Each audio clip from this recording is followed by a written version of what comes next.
Good morning, I'm Harley Schlanger from the LaRouche Organization with your daily video update for November 8th, 2023. I'm going to begin with the question today of why is the U.S. building up forces to such an extent in the Eastern Mediterranean?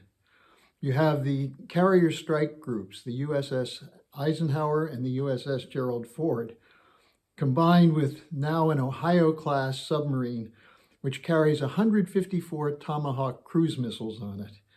You have a flotilla of support naval vessels in the area, over 12,000 military personnel minimally, and standby forces in Europe.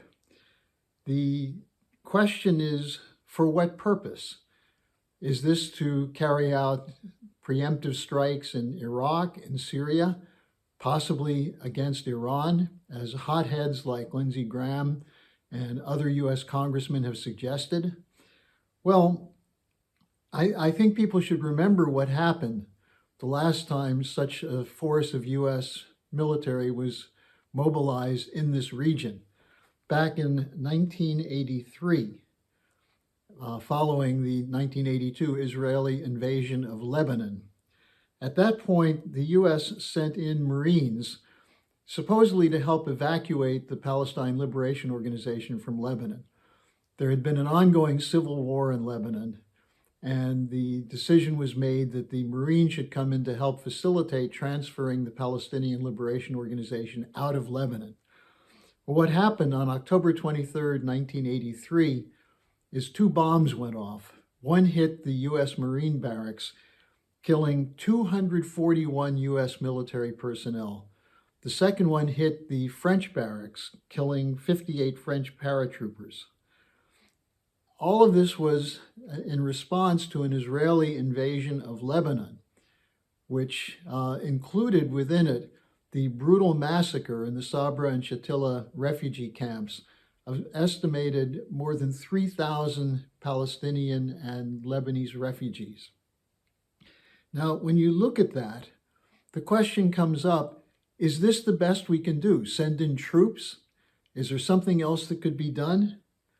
And what we're seeing is a repeat of the worst elements of history, using the British division of this region of the world from the early 1900s to continue the conflict between various ethnic groups, religious groups, and nations that were drawn up by the British and the French.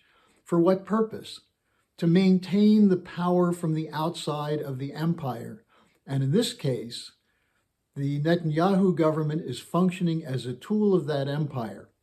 And one might add that some of the terrorist groups, the so-called Islamic terrorist groups, have also functioned as a tool of that empire, especially when you look at the Syria situation where the U.S. admittedly was aiding, arming, and training some of the most militant terrorist groups. And why is that? Well, the region is being played as puppets for the sake of a military intervention to reassert the supremacy of the U.S. as the sole superpower. But this is a trap that the U.S. is falling into, just as it's a trap for the Netanyahu government and some of the terrorist groups to fall into, which just means more killing, more destabilization, and the prospects of a greater war, which could lead to a World War III and a nuclear war. Now, the question is, will U.S. troops be put in peril by Biden? Will he move U.S. troops to the ground? Now, what we're seeing is an escalated series of provocations from Netanyahu, whose purpose is clearly the ethnic cleansing of Palestinians from what remains of the so-called Palestinian state. Now, Netanyahu announced yesterday on ABC News, or Sunday, I guess, on ABC News, that Israel plans to maintain forces in Gaza after it has, quote, eliminated, unquote, Hamas. And in a sense, it's a reoccupation. For what purpose? Well, to ensure the ethnic cleansing, that the Palestinians will be driven out in large numbers, and only those that remain will those who will be trusted to live peacefully under Israeli occupation. Netanyahu reasserted no ceasefire.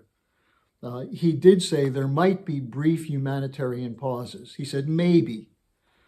And he also then said that the purpose of maintaining IDF forces there, Israel Defense Forces there, is for security purposes for Israel. Then at the same time, an additional provocation, the Israeli Heritage Minister, Amichai Eliyahu, mooted the prospect of dropping an atomic bomb on Gaza. Now, he was suspended by Netanyahu from the Israeli cabinet meetings, but he didn't fire him. Well, why not? Well, because Eliyahu is a member of the political party of Itamar Ben-Gvir, which is one of the allies of the Netanyahu government. Now, the State Department official, when he was asked about this, said, well, Netanyahu repudiated the comments, but then he said, both sides should refrain from hateful rhetoric. Well, threatening to drop an atomic bomb on Gaza is a little more than hateful rhetoric. Meanwhile, the Times of Israel reported that Eliyahu was allowed to participate in a telephone cabinet vote after his alleged suspension. Then a final example of provocation is a rabbi in the Israel Defense Forces, Captain Amichai Friedman, who said that the war is, quote, the happiest moment, unquote, of his life because it shows, quote, this land is ours, the whole country, all of it, including Gaza, including Lebanon, the whole promised land, unquote. And the video shows soldiers cheering. The media reports that Captain Friedman was rebuked but not fired. These kinds of provocations come on top of the sustained bombing attacks on civilians that now UN Secretary General Guterres is describing Gaza as a graveyard for children.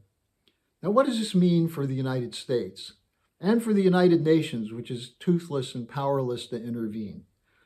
The rest of the world sees the United States as complicit in genocide, as the Biden administration continues to give full support to the Netanyahu policy, including sending more advanced weapons to Israel while mumbling something about humanitarian protection for civilians, as civilians are being killed in increasing numbers. So it was announced yesterday that the U.S. will transfer $320 million of guided bombs to the Israeli military. Now, there are countries speaking up. The Russians, the Chinese, many of the Arab nations have appealed for a ceasefire. The Chinese, as the president of the current UN Security Council, is calling for a peace conference for the region. But these are words. They're not backed up yet. Why is there not action being taken to stop the flow of weapons to a government which is using the most advanced and powerful weapons to wipe out a population which has no protection, has no place to go, has been driven from their homes? So when you look at this, you see the UN Secretary General Guterres, after calling this a genocide, then appealed for $1.2 billion to be allocated for emergency humanitarian aid.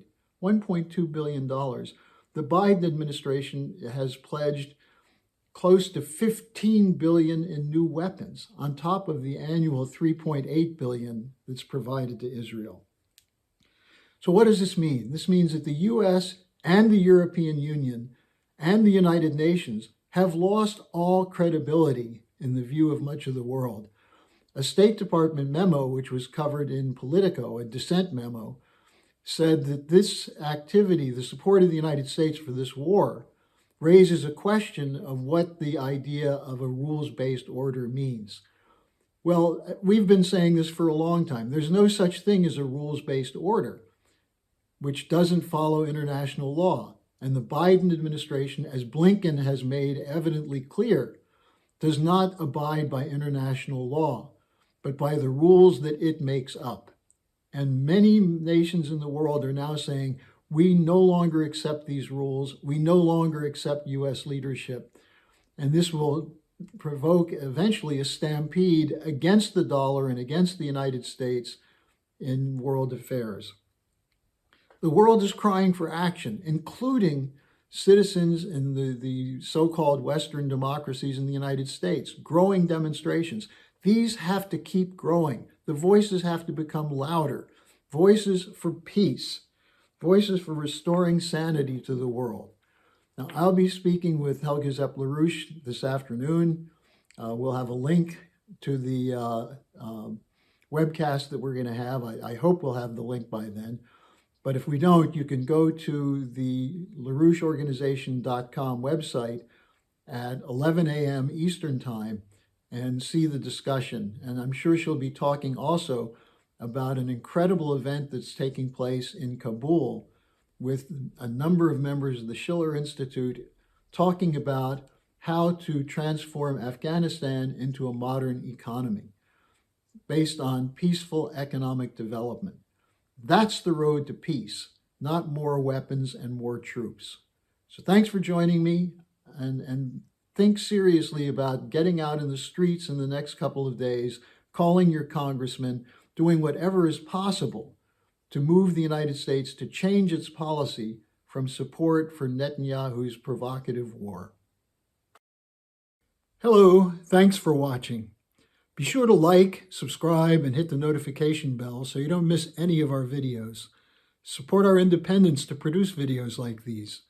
Become a member of the LaRouche Organization at thelarouche.org/member.